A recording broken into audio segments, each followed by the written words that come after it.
5 minutes avec Dieu et sa parole. Méditation du samedi 9 mai 2020.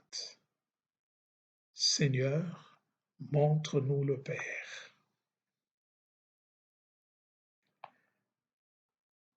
Philippe lui dit, Seigneur, montre-nous le Père. Cela nous suffit. Jésus lui répond, il y a si longtemps que je suis avec vous et tu ne me connais pas, Philippe. Celui qui m'a vu a vu le Père. Comment peux-tu dire, montre-nous le Père? Tu ne crois donc pas que je suis dans le Père et que le Père est en moi? Bien-aimés dans le Seigneur, Shalom. Comme vous pouvez bien les constater, chers frères et sœurs dans le Christ, les merveilleux fruits du sacrement pascal, c'est notre entrée dans la vie nouvelle au travers de notre baptême. En Jésus, donc, tout retrouve son intégrité. Ce qui était abattu est relevé, ce qui a vieilli est renouvelé. Tel est le mystère, comme nous le disons à la messe, le mystère de la foi, le mystère de l'Église, que à la fin,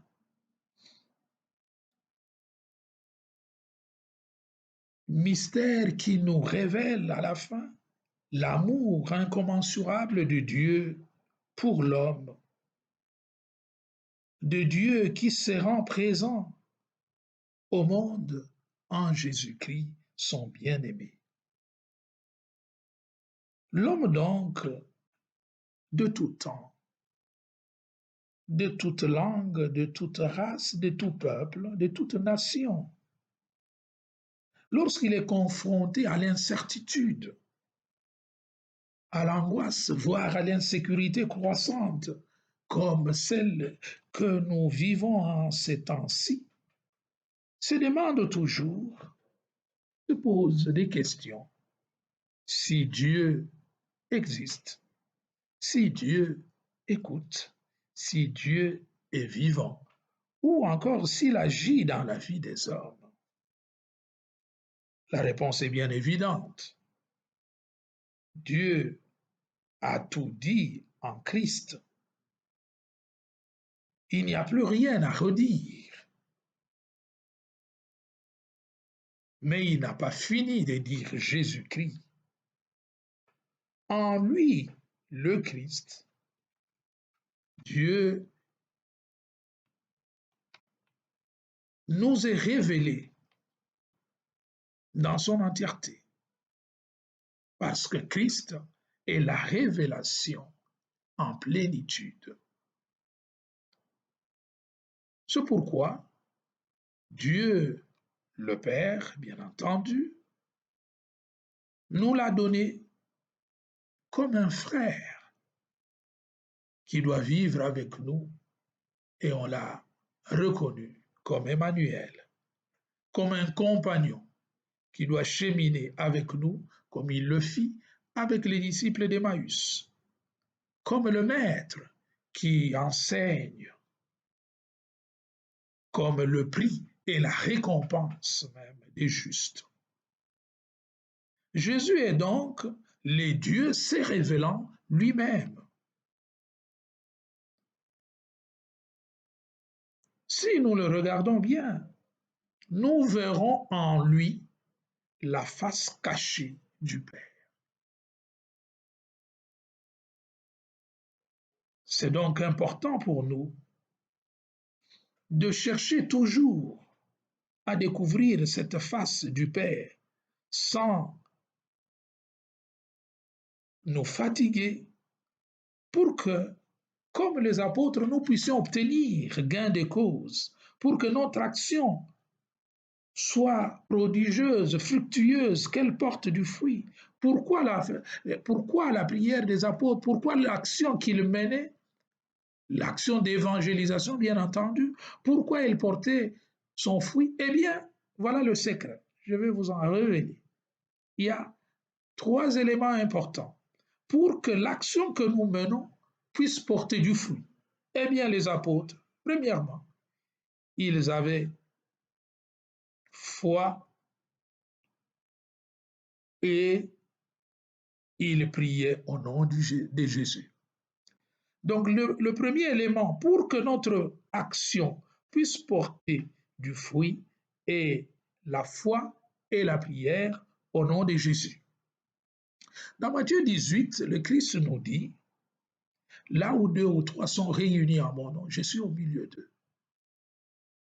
C'est-à-dire que la prière que nous faisons, nous ne la faisons pas en notre nom, mais nous devons faire parler Jésus qui nous a recommandé cela. Parce qu'il nous a dit que je monte vers le Père et tout ce que vous demanderez à mon Père par mon nom, vous l'obtiendrez. Et nous devons demander en son nom. C'est-à-dire avoir foi en sa parole et lui révéler, répéter et rappeler sa parole pour qu'elle soit agissante. Toi qui nous as dit, voilà maintenant que nous nous adressons à toi, qui est monté et qui est assis à la droite du Père, de là-haut, intercède pour nous et accorde-nous ta grâce parce que tu es un Dieu véridique. C'est la première chose, la foi et la prière au nom de Jésus. La deuxième chose, le deuxième élément, pour que notre action porte du fruit, c'est l'assistance de l'Esprit Saint. Nous ne pouvons pas, de nos propres efforts, de nos propres forces, nous ne pouvons rien obtenir. Mais nous pouvons tout obtenir avec l'aide de l'Esprit Saint. Et Saint Paul nous dit dans Romains 8, 26 que nous ne savons pas prier. C'est l'Esprit lui-même qui vient au secours de notre faiblesse et qui nous susurre comme à l'oreille en des gémissements indicibles, ce qui est agréable au Père. Et nous devons être à l'écoute de cette susurration que nous suggère l'Esprit. Ne prions pas avec notre intelligence, prions avec le cœur pour écouter la voix de l'Esprit qui nous parle. Et le troisième élément, le troisième secret pour réussir est l'union du Christ, l'union avec le Christ et avec le Père. Dans la prière sacerdotale, dans l'évangile de Saint Jean, chapitre 17, le verset 21, le Christ prie son Père avant de quitter ce monde. Il dit, Père, qu'il soit un, afin que le monde croie que tu m'as envoyé. Comme nous sommes un, toi et moi, ainsi aussi je veux qu'il soit un, alors le monde croira que je suis venu réellement dans le monde pour rassembler dans l'unité les enfants de Dieu dispersés. Donc, cette unité, si elle découle de cette unité qui existe entre le Père et le Fils, et corrélativement aussi avec l'Esprit Saint, alors ce que nous portons vers le Père va porter du fruit en abondance. C'est important, cela, de le savoir. Donc, on accède à la prière que par le larme, que par le cri, que par la douleur, que par la souffrance. C'est cela le mystère insondable de la croix. La croix, quand Jésus dit dans Jean 12, 32, que lorsque je serai élevé des terres, j'attirerai à moi tous les hommes. Mais c'est cela qu'il veut signifier, que c'est seulement lorsque on a, on a communié à cette coupe d'amertume qu'on est capable d'obtenir la grâce qui nous transfigure pour célébrer la gloire de la résurrection. Donc la prière profonde naît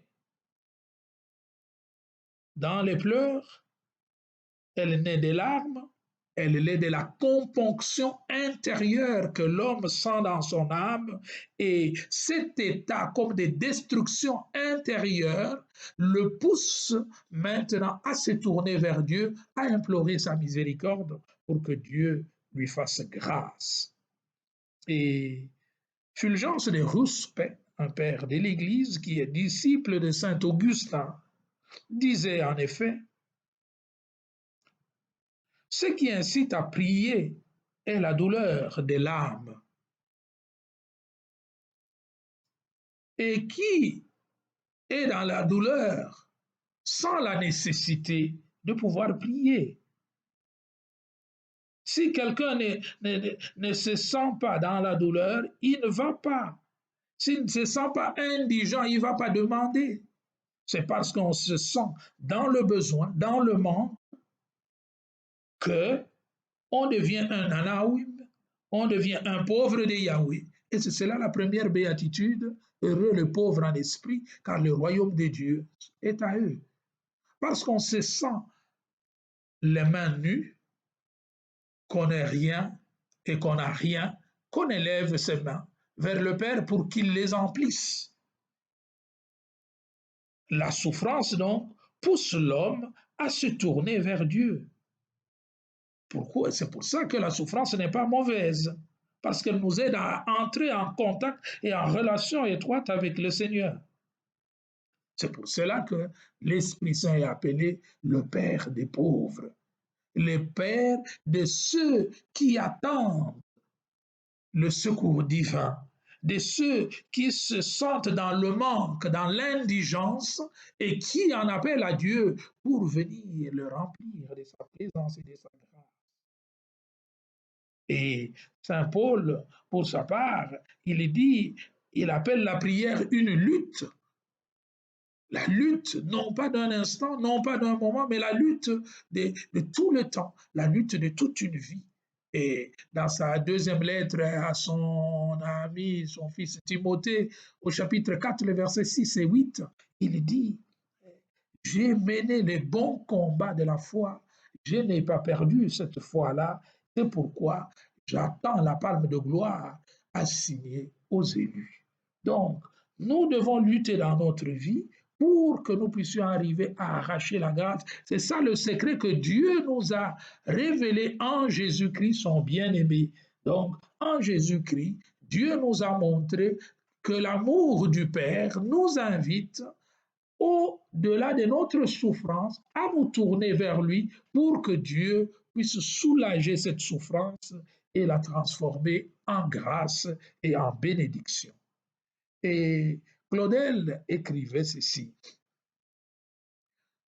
Les gens courent pour prendre un bain de soleil, mais pourquoi ils sont si peu nombreux, ceux qui prennent le bain du silence et de la prière? Et voilà, je crois que ça devrait être une recommandation, surtout pour ce temps. Nous sommes déjà en train d'aller vers l'été et tout le monde cherchera, j'espère que l'occasion sera donnée à ceux qui cherchent cela. Tout le monde cherche à aller prendre un bain de soleil, mais en ce temps de confinement, le Seigneur nous demande de nous tourner plutôt vers le bain du silence et de la prière. Parce que c'est ce bain du silence dont notre monde a besoin aujourd'hui, le bain de la prière, pour qu'il soit renouvelé, pour qu'il soit transformé en Christ et pour que cette chaleur intérieure ravive nos cœurs et puisse embraser ces cœurs-là de l'amour divin pour devenir source de fécondité pour une humanité ankylosée et, et, et une humanité versée dans la méchanceté et dans la médiocrité. Ce temps, c'est un temps où nous devons retrouver le silence de Dieu et nous mettre en prière pour que Dieu réchauffe nos cœurs. Alors notre monde peut redécouvrir sa vraie place et il peut devenir réellement une humanité au service de l'homme, au service de l'amour. Ô Esprit Saint, mets dans nos cœurs et sur nos lèvres la vraie prière qui plaît à Dieu et qui nous aidera à transformer ce monde et qui nous aidera à transformer Babel en Bethel et Babylone en Jérusalem. Alors l'amour de Dieu triomphera au milieu de nous. Amen. Ô toi Notre-Dame, jette ton regard de compassion sur nous qui recourons à toi. Seigneur Jésus, jette ton regard de compassion sur nous qui recourons à toi. Et que le Dieu Tout-Puissant vous bénisse et vous protège, le Père, le Fils et le Saint-Esprit.